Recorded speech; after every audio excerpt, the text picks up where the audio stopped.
warming up, throwing in the bullpen in a playoff atmosphere. How much does that help, or what can you take away as you get ready for tomorrow that maybe those first-time jitters are out of the way? Is there anything to that? Or? Definitely got me kind of used to what the adrenaline's going to be like. I think it's a little bit different starting. You kind of got to control it, bring it to more of an endurance standpoint, and see how far you can go with it. But definitely could feel how the games were going and some excitement. A little beating of the chest. So it's exciting to be able to kind of knock that out early.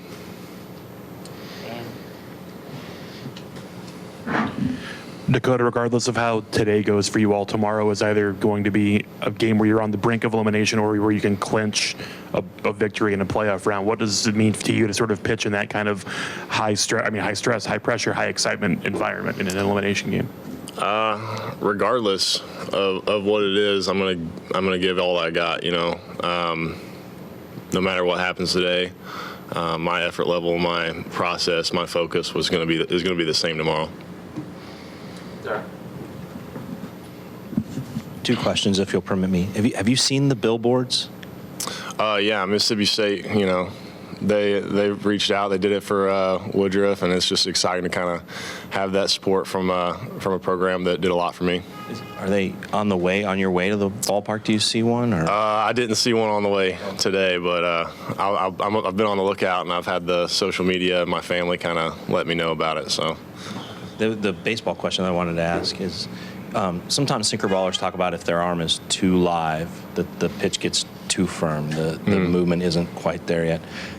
How is that experience for you? I mean, do you have that same sensation? And how then do you kind of get that adrenaline to wear off so that you get the sinker baller back?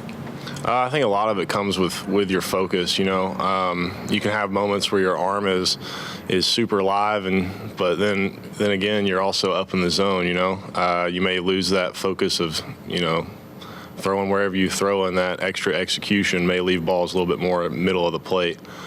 So I think it's more about just me honing in what I do and taking a step back and really having extra focus on my process rather than how my body is that day. Because once I get out there, I can compete with anything I got, just about what I do with it. Being your first postseason in Major League Baseball, do you have any pitchers or other coaches you really are leaning on about preparation, or are you just going about everything the same way you do in the regular season, trying to treat it all the same? Well, I think the whole season's been leaning on some guys. We have a lot of experience and a lot of veteran players that I've kind of picked brain. I'll be able to talk to Wieters every day. Waino, talk to him a ton. So I'm going to be able to watch him today. It's going to be, a little bit of a good scouting report day.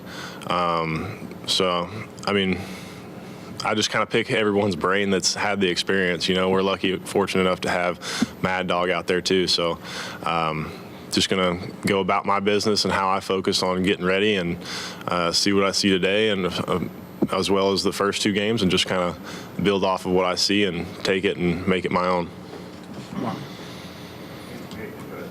Just kind of a simple question. How far is your hometown from Atlanta, and did you guys go down for games at times when you were a kid? Yeah, it's like an hour and a half, 2 hours, depending on traffic. I think one of the first games I remember, my first game was a Cardinals game. We got pictures when I was a kid, like a baby. But one of the first games I remember, we actually set out in right field, and Chipper Jones hit a home run probably 2 rows in front of me. So my entire 8-year-old travel baseball team was right there trying to get the ball. So that's one of my earliest baseball memories, and it's been kind of what kept me interested at a young age.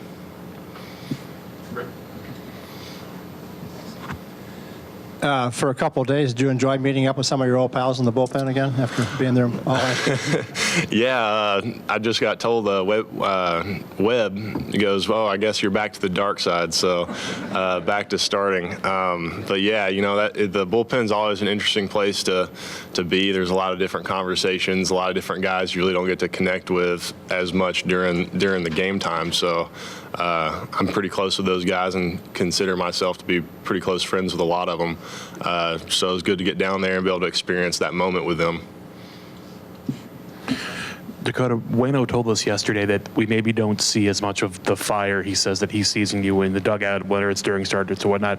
Is that part of preparation for you to try to keep that internalized and burned as opposed to letting it more out where we might see it more often? I try and keep everything to me, you know. There's a lot of things you can see and don't see, whether it's, you know, frustration, happiness, or just pure excitement to be around the game. But I try and keep everything internal, you know, so that my external can be what I feel like is my best. So I don't want my emotions to take away from, you know, what I've prepared to do. So. Dakota, of all the folks in the stay-ins who will be pulling for Waino today, I think his biggest supporters might be the pitchers on this team.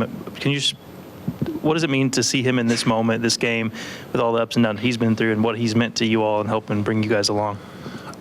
For me personally, I'm excited. You know, everybody sees all these things that he does on the field, whether it's an up or down, which it happens to everyone.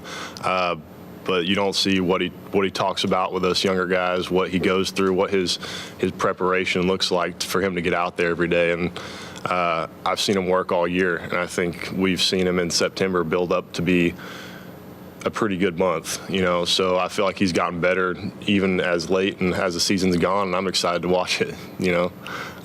So I think we've all got his back out there. Any last ones for Dakota? We got one in the middle. Can you speak to the biggest piece of advice Adam has given you over the last few years? Well, year, because last year I was in the bullpen, so I didn't get as much of his presence right there. But for me, it's just trust your stuff. You know, he's always talking about, you know, what you can do compared to everyone else, and he's just always said, you know, if I go about business and do things the way I'm able to do, then that's the only way I'm going to see results my way. So just kind of like a confidence thing, and also just to, you know, bring the reins back and focus on one small thing rather than seeing every small detail, which kind of allowed me to kind of find my focus early in the year. You know, everyone knows about that skid, but Waino was one of the people that had that extra advice that kind of helped me simplify to get where I could be. Maria. Do you remember the first time you saw him pitch? Say that again. Do you remember the first time you saw him pitch, whether it was live or, you know, on TV? I can't say off the top of my head. I mean, I've seen him here and there a lot. You know, I want to say that the first year I thought I was going to play past high school was my sophomore year in college, and I was like, oh, maybe 2 years of JUCO. That was my thought process. So I saw a lot of baseball tonight and highlights because I get back from the field late or watch a game here or there. But I've been watching for a while. It's just fun to actually be a part of it here at this level.